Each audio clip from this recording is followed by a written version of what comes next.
ঘৰত কৰি খোৱা সৰু পাচলি এটাই হওক লাগিলে তাৰ আনন্দটো সদায় সুকীয়া নহয় যে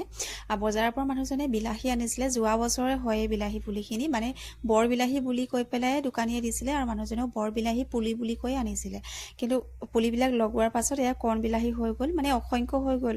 আৰু যোৱা বছৰ বহুত বেছি লাগিলে কিন্তু মানে বেয়া হৈ গ'ল আমি খোৱা ইমান নহ'ল কাৰণ ইমান খোৱা নহয় মানে হয় পৰাখিনি খাওঁ কিন্তু যিমানটো হিচাপ পৰিমাণত লাগে মানে সেইটো হিচাপত আমাৰ খোৱা নহয় গতিকে পেলনিও যায় আৰু এইবাৰো হৈছে বহুত বেছি আৰু বতাহ আৰু বৰষুণ যিহেতু হৈ আছে অলপ অলপ সেইটো কাৰণে পৰি গৈছে গোটেই হাউলি গৈছে বিলাহী পুলিবিলাক উঠাব লাগিব মানে মাৰি দি পেলাই বান্ধিব লাগিব বিলাহীবিলাক পুলিবিলাক মানে গছবিলাক আৰু এনেকৈ হাউলি পৰি গৈছে বেয়াও লাগিছে আৰু বহুত বেছি নষ্টও হৈ গৈছে আচলতে মানে এনেকৈ বৰষুণ আৰু বতাহৰ ফলত মানে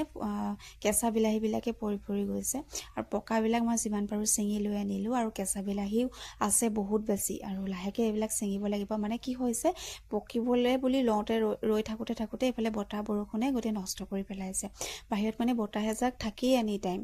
ৰ'দ দিয়ক বৰষুণ দিয়ক কথা নাই বতাহ এজাক থাকেই মানে আৰু ল'ৰা শুই আছিলে কাৰণে অকণমান লাগিবলৈ গৈছিলোঁ মানে বিলাহীখিনিৰ লগত বাৰু আজি বিলাহী পুলিখিনিকে দেখাই ভিডিঅ'টো সামৰণি মাৰিলোঁ বাই।